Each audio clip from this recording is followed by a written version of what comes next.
இப்ப நடந்துட்டு இருக்கக்கூடிய ரஷ்யா உக்ரைன் பிரச்சனையில உக்ரைனுக்கு கொஞ்சம் நேரம் சரியில்லை. இதை உக்ரைனோட அதிபரான ஜெலன்ஸ்கி அவர்களே ஸ்டேட்மெண்ட்ஸா சொல்லிட்டு இருக்கிறாரு. இந்த ஃப்ரண்ட் லைன் வந்து பாத்தீங்கன்னா இப்போதைக்கு கொஞ்சம் சூழ்நிலை சரியில்லை, கொஞ்சம் கிரிட்டிக்கலான சுச்சுவேஷன் தான் அப்படிங்கிறது போல உக்ரைனோட அதிபரான ஜெலன்ஸ்கி அவர்கள் தரப்பு ஸ்டேட்மெண்ட் வந்து உடனே என்ன கேட்பாரு, எதுக்கு தானே போவாரு. ஏன்னா இந்த மிடில் ஈஸ்ட் பகுதியில் வந்து பாத்தீங்கன்னா அதிகமான தாக்குதலை வந்து ஈரான் இஸ்ரேல் மேல பண்ணியிருந்தாங்க, அதெல்லாம் பார்த்தாச்சு. ஸோ இப்படி இருக்கும்போது இஸ்ரேலை பாதுகாக்கிறதுக்காக எப்படி விமானங்கள் கப்பல்கள்லாம் அப்படியே அணா கட்டி காப்பாத்துனாங்க. 1.1 பில்லியன் ஒரு நாளைக்கு செலவு பண்ற அளவு காப்பாத்திக்கிறாங்களா இல்லையா? இப்போ இதை வந்து உக்ரைனோட அதிபர் வந்து அட்வான்டேஜா பயன்படுத்திக்கணுமா இல்லையா? அதுக்காக கேட்டுறக்கூடாது இல்லையா? எங்க அவங்களுக்கு மட்டும் அப்படி பண்றீங்க, அப்புறம் உக்ரைனுக்கு வந்து கொஞ்சம் உள்ள இருக்கும் இல்லையா? இப்போ இதுக்கு வந்து இதுல 2 செய்தி இருக்கு. இதுல முதல் செய்தியை பார்த்துருவோம். ஸோ இது போல இருக்கிறதுனால உடனே ஜெலன்ஸ்கி அவர்கள் கேட்டுறக்கூடாதுன்றதுக்காக அவர் கேட்டு அமெரிக்கா ஆக்ஷன் எடுத்துடக்கூடாது இல்லையா?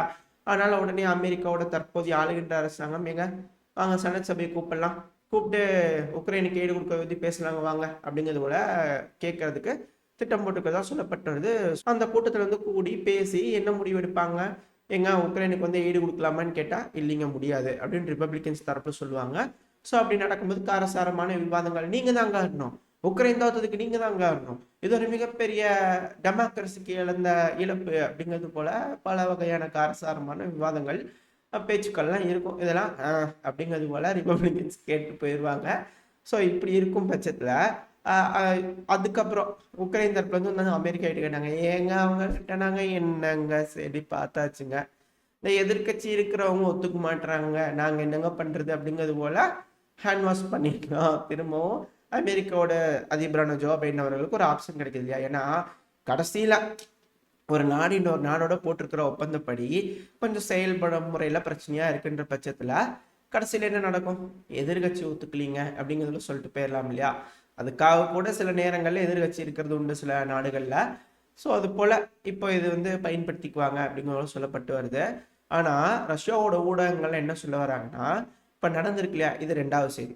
இப்போ இஸ்ரேலுக்கு வந்து அது போல அணை கட்டி பாதுகாப்பு பண்ணிக்கிறாங்க. இத உக்ரைனோட அதிபரான ஜெலன்ஸ்கி அவர்கள் அட்வான்டேஜா பண்ணிக்குவாரு. ஏன்னா இந்த செய்திகள்லாம் பார்க்கும்போது அப்படியே நரம்பெல்லாம் பொட்டச்சு, என்னங்க உங்களுக்கு என்ன என்ன உங்களை பார்த்தா மட்டும் உங்களுக்கு எப்படி தெரியுது, பேட்ரியாட் ஏர் டிஃபென்ஸ் சிஸ்டம் கேட்டால் எல்லாம் கொண்டு போய் அண்டர் கிரவுண்ட்ல ஒழிச்சு வச்சுக்கிறீங்க? இல்லை கேட்குறேன், ஏன்னா ஜெர்மனிகிட்ட அப்படி தான் கேட்டு ஒன்று கொடுக்கறதுக்கு பேசிக்கிறாங்க அப்படின்னு சொல்லிக்கிறாங்க. ஏதோ ஒன்றை கண்டுபிடிச்சிட்டாங்க போல இருக்குது, யாரும் சொல்லி கொடுத்துட்டாங்க மேற்குலக நாடுகள்ல இருந்து. அதனால இருக்கிற ஒன்னி ஏன்பா வாங்குற அப்படிங்கிறதுல ஜெர்மனி தரப்புல இருக்கும். ஏன்பா பிரான்ஸ் எல்லாம் இருக்குது அவங்ககிட்ட கேட்கலாம்ல, ஏன்பா இங்கிட்டு இருக்கிற கேளுங்கப்பா போலாண்டுகிட்ட அத்தனை ஆயுதங்கள் வாங்கி குமிச்சு வச்சுக்கிறாங்க சவுத் கொரியா கிட்ட இருந்து எல்லாத்துக்கிட்ட இருக்கு, வாங்குங்க அவங்க கிட்ட இருந்து அப்படின்றது போல இருக்கும். பட் இருந்தாலும் பரவாயில்ல, ஜெர்மனியும் ஓட்டாண்டி ஆகணும்னு முடிவு பண்ணிட்டாங்க. ஸோ இருக்கிற ஒன்றையும் கொடுக்க போறாங்க, இன்னும் வச்சிருப்பாங்களா இருக்கும்.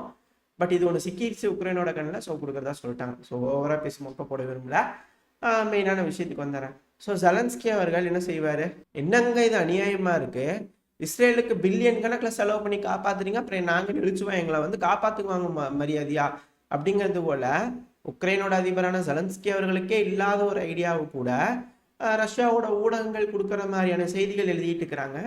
ஸோ இது எப்படி வந்து உக்ரைனோட அதிபர் பயன்படுத்துறாரு அப்படிங்கிறத பார்ப்போம். சரி ஓகே, ஜெலன்ஸ்கி அவர்கள் கேட்குற மாதிரி இடிந்த கூட்டத்தில் போட்டு கிடைக்குதுன்னே வச்சுக்குவோம். நம்ம ஏன் நெகட்டிவாக பேசிட்டு, ஒருவேளை கூட்டம் போடுறாங்க எதிர்கட்சி வந்து கொடுக்குறாங்கன்னே வச்சுக்குவோம். அப்படி கொடுக்குறாங்கன்னா என்ன வேணும், இப்போ வந்து உக்ரைனில் வந்து ஆட்கள் தேவை, ஆட்கள் இருந்தால் தான் எல்லாம் ரெடி பண்ணி ஃப்ரண்ட் லைனுக்கு அனுப்ப முடியும்.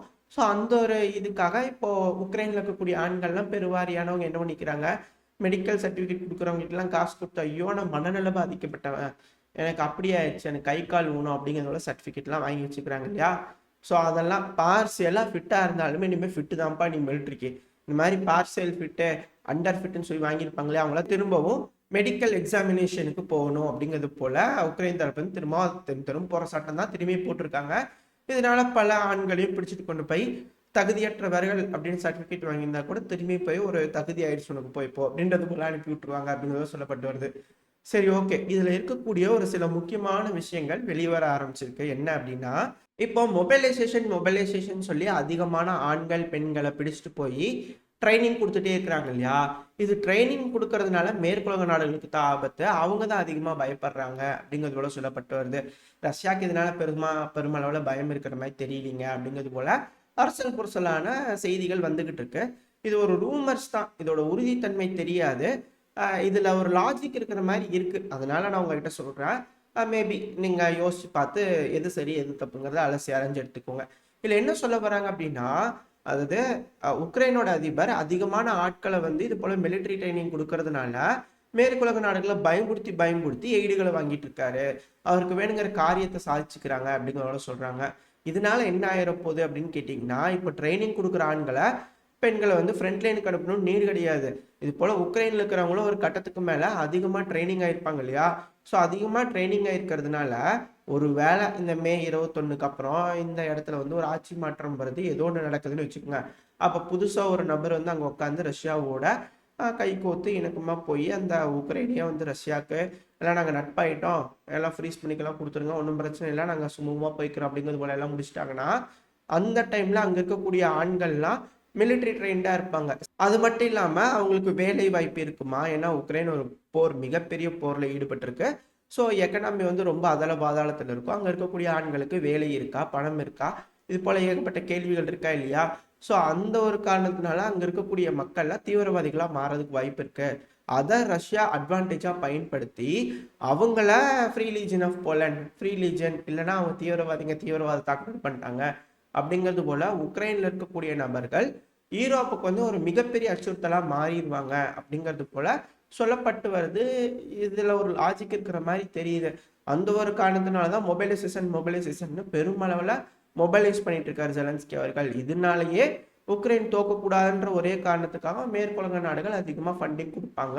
அதை வச்சு நம்ம ரஷ்யா எப்படியா வழி கொண்டு வந்துடலாம் அப்படிங்கிறதோட உக்ரைன் யோசிச்சுட்டு இருக்கிறது தான் சொல்லப்பட்டு வருது.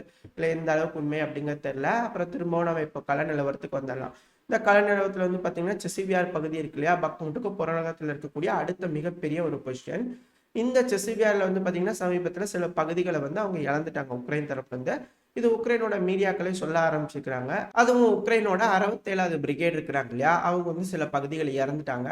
ஸோ இழந்ததுக்கு அப்புறமா அங்கே இருக்கக்கூடிய இந்த கமாண்டர் இன் சீஃப் இருப்பார் இல்லையா, அவர் தரப்பு ஒரு ஸ்டேட்மெண்ட் வந்திருக்குது. மே 9 இந்த செசிவியாரை பிடிக்கணும்னு ரஷ்யா திட்டம் போட்டு வச்சுக்கிறாங்க அப்படிங்கிறது போல பார்க்கும்போது அப்படிதான் தெரியுது களத்தில் பார்க்கும்போது. ஏன்னா இந்த பக்முட்டுக்கு புறநகரத்தில் இருக்கக்கூடிய அந்த ஃபாரஸ்ட் எல்லாமே பிடிச்சிட்டாங்க.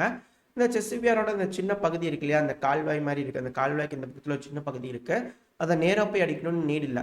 ஏன்னா அதுக்கு மேலேயும் வந்து ரஷ்ய வீரர்கள் முன்னேறிட்டாங்க, அதுக்கு கீழே வந்து ரஷ்ய வீரர்கள் முன்னேறிட்டாங்க.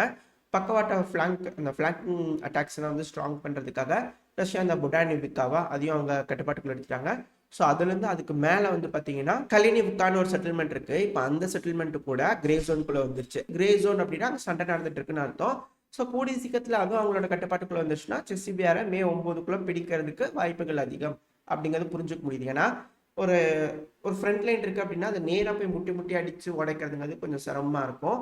அதை பக்கவாட்டு தகுதல் முன்னாடியே பல பதிவுகளை சொல்லியிருப்போம். ஸோ இந்த செசிபியாருங்கிறது நேராக போய் அடிக்கிறதுக்கு பதிலாக செசிபியாரை சுற்றி வந்து பின்புறமாக அடிக்கிறதுனால அதிகமான வெற்றி வாய்ப்பு ரஷ்யாவுக்கு அதிகம். எல்லா டைமும் இதுதான் பேட்டர்னாக பயன்படுத்திட்டு இருக்காங்க. ஸோ இந்த கள நிலவரத்தை பொறுத்த வரைக்கும் ரஷ்யா மே 9 இதை பிடிக்கிறாங்களா என்ன அப்படிங்கிறத பொறுத்து இருந்து பார்ப்போம்.